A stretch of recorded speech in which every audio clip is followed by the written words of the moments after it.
Hi, I'm Evie Kimsing, editor of the IdentityWeek.net portal.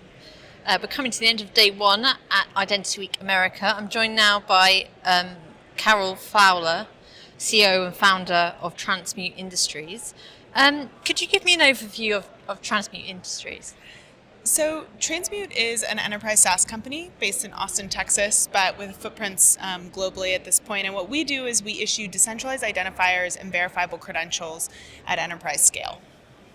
Brilliant. And can you describe some of the most successful applications you've had in the last couple of years?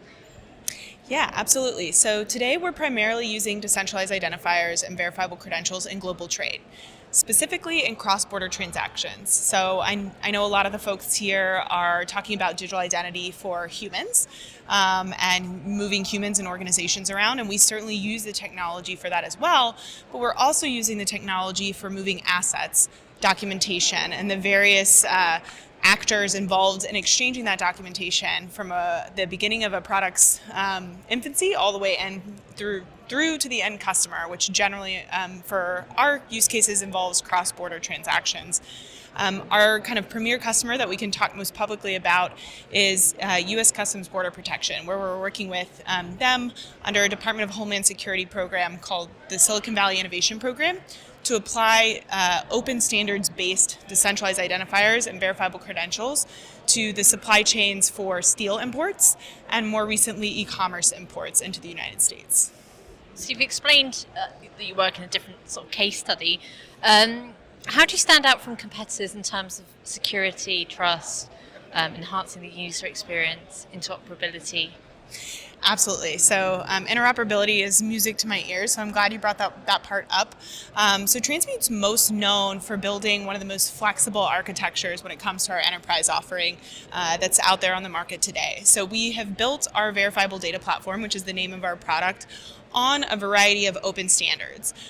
In particular, the decentralized identifier specification and the verifiable credentials data model out of the W3C. And how we combine these together is part of kind of our secret sauce. We also use a technology called JSON linked data under the hood, which means that not only are all of our verifiable credentials that our API issues compliant with these open standards, but they are also enriched with the context needed for a machine to read them and to reconcile any sort of ambiguity, so you can always take action on that data. You can kind of think of the result as not just having various, on average I think it's 36 documents for a cross-border transaction, not just having these kind of disparate data points and elements, but you were able to unify those and put them into verifiable credential data format such that you always know with certainty that it hasn't been these data elements haven't been tampered with, that they're from the original source or producer of that data, but also that they are all contextualized such that they're machine readable and you can spend more of your time targeting maybe enforcement or facilitation activities, more value add activities versus just processing the paperwork. The other advantage of ours is we focused extremely on interoperability.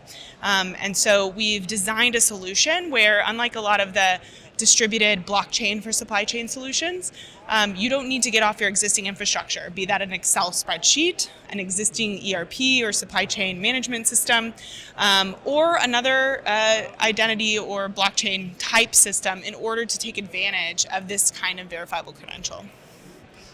Why have you attended Identity Week America today? What's your aims and objectives for achieving some of these requirements? So obviously being in DC closer to our regulatory customers and partners is a value add, so any excuse to come see them face to face, especially after being on Zoom for the last couple years, is appealing. But the other hat I'm wearing today isn't just CEO of Transmute, it's also as a steering committee member for the Decentralized Identity Foundation. So I know that there was a small section of the conference earlier this morning dedicated to decentralized identity, but I think in years to come, this will be an increasingly large part of the digital identity ecosystem. And the Decentralized Identity Foundation focuses again on interoperability and kind of pioneering, having what I like to think of as co-opetitors or collaborators and competitors come together from the industry and really build out reference implementations and standard specifications for kind of those foundations that all of our companies need to leverage to see this technology to market. It's lovely to meet you and hear your insight into the industry. Awesome. Thank you for having me.